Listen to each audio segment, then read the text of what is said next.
Asia cup చేజిక్కించుకున్న Bharat మూడోసారి కూడా పాక్కి చుక్కలు చూపించిన టీమిండియా మ్యాచ్ తర్వాత కప్ తీసుకునేందుకు భారత్ నిరాకరించింది. విజేతగా నిలిచిన ఆసియా కప్ ట్రోఫీ తీసుకోలేదు భారత్.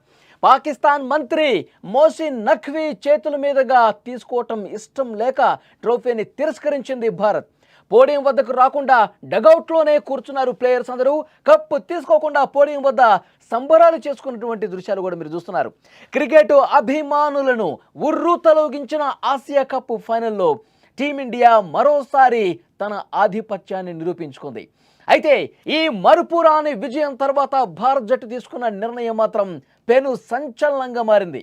41 ఏళ్ల తర్వాత ఆసియా కప్ టోర్నీ చరిత్రలోనే తొలిసారి ఫైనల్లో తలపడ్డ భారత్ పాకిస్తాన్ మధ్య జరిగిన ఈ పోరులో చివరి ఓవర్లో 5 వికెట్ల తేడాతో అద్భుతమైనటువంటి విజయం నమోదు చేసి ఇండియా 9వసారి టైటిల్ని కైవసం చేసుకుంది.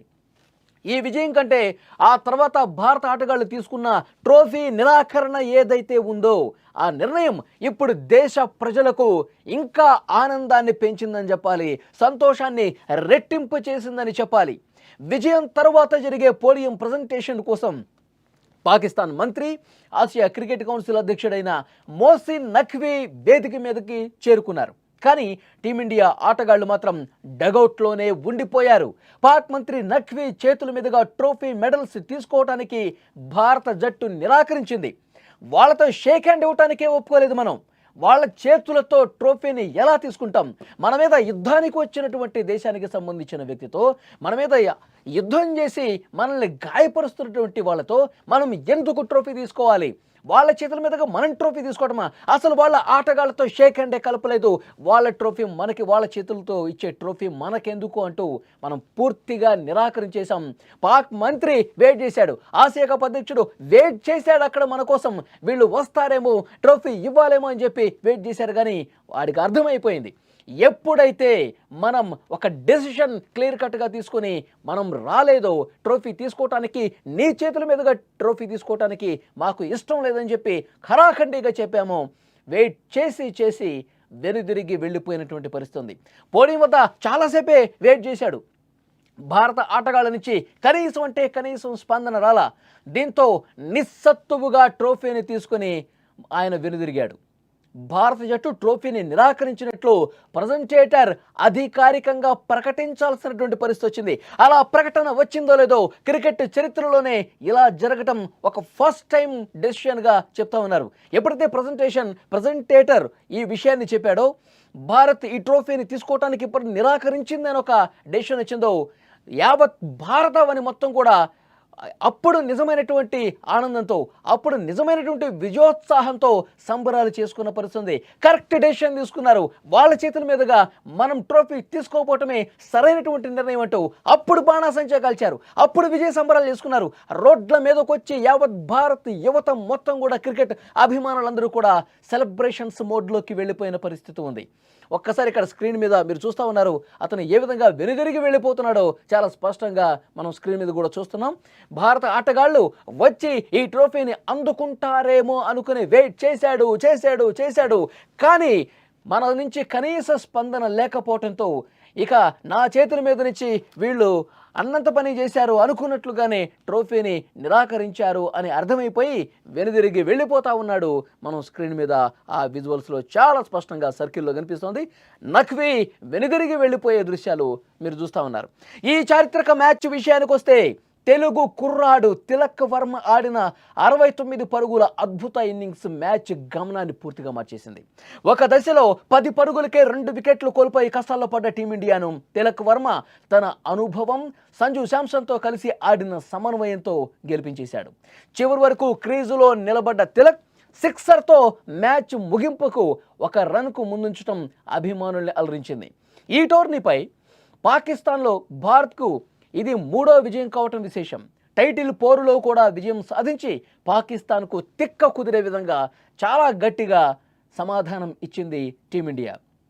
తిలక్ వర్మ గురించి మనం ప్రత్యేకంగా మాట్లాడుకోవాలి. యాక్చువల్గా తిలక్ వర్మ అందరూ వికెట్లు పడుతున్న క్రమంలో అభిమానులందరూ కొంత నిరుత్సాహానికి గురయ్యారు.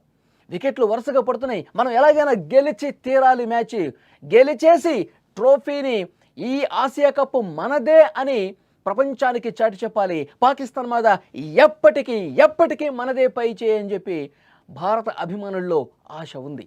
కానీ వికెట్లు వరుసగా పడుతున్నాయి, ఆందోళన ఉంది. వచ్చినటువంటి తిలక్ వర్మ మెల్లగా బ్యాటింగ్ స్టార్ట్ చేశాడు. బంతిని బౌండరీలకు తరలించడం మొదలుపెట్టాడు. ఆశలు పెరుగుతూ ఉన్నాయి.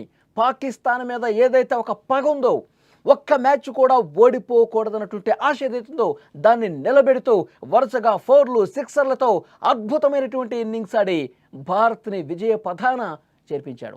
మన హైదరాబాద్ కుర్రాడు, మన తెలుగోడు ఆసియా కప్లో పాకిస్తాన్కి గట్టి దెబ్బను రుచి చూపించాడు.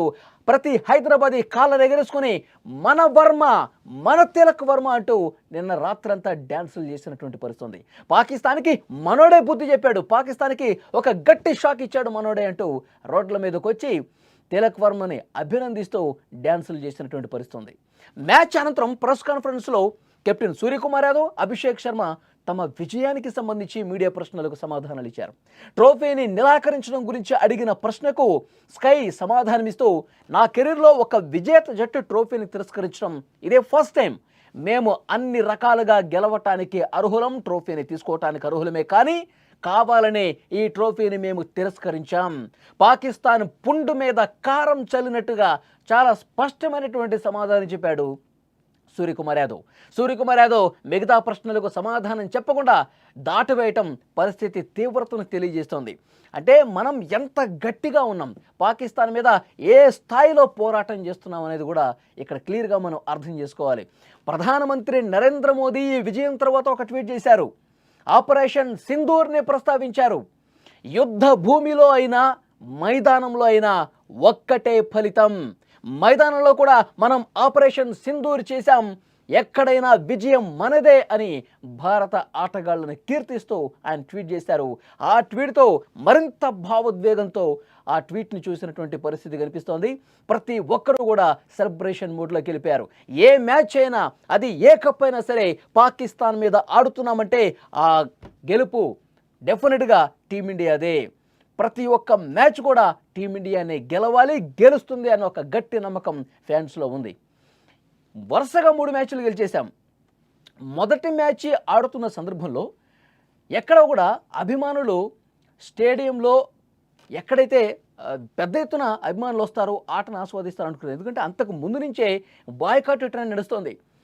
ఆపరేషన్ సింధూర్తో ఒక గట్టి బుద్ధి చెప్పిన తర్వాత పాకిస్తాన్ ఏదైతే పిచ్చి ప్రలాపనలు చేస్తూ ఉందో, ఇష్టారీతిన మాట్లాడుతూ ఉందో, మన పౌరుల్ని పెహల్గాం దాడితో పొట్టను పెట్టుకున్న అక్కడి ఉగ్రవాదులకు సంబంధించి ఇంత ఉద్రిక్తమైనటువంటి ఉద్రేకం కలుగజేసినటువంటి పరిస్థితుల్లో అసలు అలాంటి ఒక పనికి మాలిన దేశంతో, టీంతో మనం ఎందుకు క్రికెట్ ఆడాలని చెప్పి ఒక బాయ్కాట్ ట్రెండ్ నడిచింది.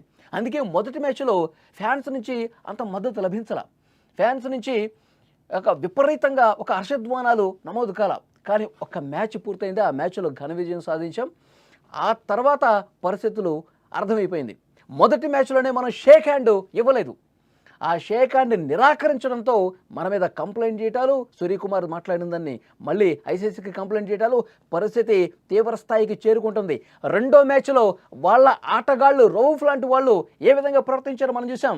ఆపరేషన్ సింధూర్ను గుర్తు చేసే విధంగా ఏవో మన యుద్ధ విమానాలు కిందకి కూలిపోయినట్టుగా సంజ్ఞలు చేసి, సంకేతాలు చేసి మైదానంలో వెకిలి చేష్టలు చేశారు. మనం మ్యాచ్ అద్భుతంగా ఆడి దెబ్బ కొట్టాం. మన దృష్టి అంతా మ్యాచ్ మీదే ఉంది, మన దేశం గెలవాలన్న దాని మీదే ఉంది. వాళ్ళు రెచ్చగొట్టే విధంగా మాట్లాడారు. ఎక్కడా కూడా మనం వెనక్కి తగ్గలేదు, అద్భుతంగా ఆడి విజయం సాధించాం. ఇక చచ్చి చెడి ఫైనల్కి వచ్చింది పాకిస్తాన్. బంగ్లాదేశ్ గెలిచి ఆ తర్వాత ఫైనల్కి వచ్చింది. ఫైనల్లో కూడా అద్భుతమైనటువంటి ఆట తీరును ప్రదర్శించి ఎట్టి పరిస్థితుల్లో గెలవాలని చాలా పట్టుదలతో ఆడాం. అద్భుత విజయం నమోదు చేశాం. ముందే ప్లాన్ చేసుకున్నాం. నఖ్వీ ట్రోఫీ ఇవ్వడానికి సిద్ధంగా ఉంటాడు. ఆసియా కప్ అధ్యక్షుడు, పాకిస్తాన్ మంత్రి నఖ్వీ ఇస్తాడని చెప్పి ఆల్రెడీ షెడ్యూల్ రెడీ అయిపోయింది. అతని చేతుల మీదుగా మనం ఎట్టి పరిస్థితుల్లో తీసుకోవద్దని చెప్పి ఒక ప్లానింగ్తోనే ఉన్నాం. అనుకున్నట్టుగానే టీమిండియా ప్లేయర్స్ ఎవ్వరూ కూడా అతను ట్రోఫీ ఇవ్వటానికి వచ్చినప్పుడు కనీస స్పందన చేయలా.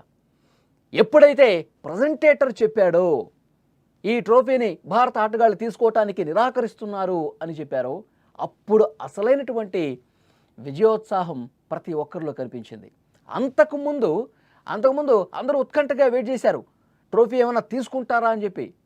విజయం సాధించినప్పుడు కూడా పెద్దగా సంబరాలు చేసుకున్నటువంటి భారత అభిమానులు ఎప్పుడైతే నిరాకరించారో, ట్రోఫీ లేకుండానే సెలబ్రేషన్స్ చేసుకున్నారో భారత ఆటగాళ్ళు మైదానంలో, అప్పుడు దేశం మొత్తం కూడా ఎగిరి గంతేసి